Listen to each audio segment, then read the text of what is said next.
անխուսափելի է։ Ես կարող եմ ասել այն, որ ես Գագիկ Ծառուկյան անձին, անհատին ճանաչում եմ 1995 թվականից եւ 95 թվականից մինչ օրս Գագիկ Ծառուկյանը եղել է հաջողակ գործարար, Գագիկ Ծառուկյանը կառուցել է, Գագիկ Ծառուկյանը եղել է կենդանասեր, Գագիկ Ծառուկյանը հովանավորել է լավ սովորող ուսանողներին, հովանավորել է սպորտսմեններին եւ սպորտը, նույնիսկ այն ժամանակ, երբ չկար քաղաքական դաշտում, նույնիսկ այն ժամանակ, երբ Հայաստանի ազգային օլիմպիական կոմիտեի նախագահ չէր, բայց այդ բոլոր գործողությունները իր կյանքում նա այս 30 տարիների ընթացքում Հայաստանի Հանրապետության կյանքում, պատմությունում կատարել է եւ վստահ եմ, որ կատարելու է եւ ինքը մեր ժողովրդի մոտ ես վստահ եմ, որ ընկալվում է որպես բարերար, բարեգործ, մարտով կառուցում է եւ նոր չէ, որ մենք պետք է հասկանանք, որ Գագիկ Ծառուկյանը բարեգործ է,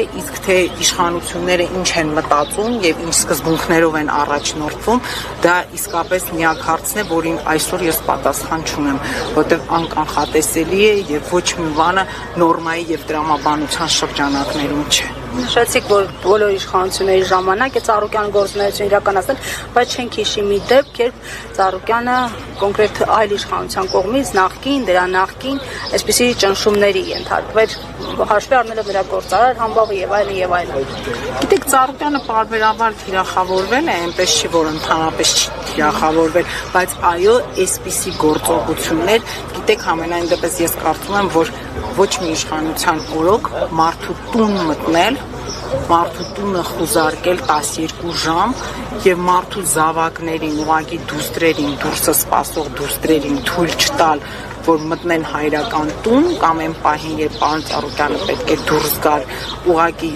թողնեն, որ մոտենան հորը հրաժեշտ տան, այո, բնականաբար ոչ մի իշխանության օրոք նման բան չի։ Շնորհակալություն։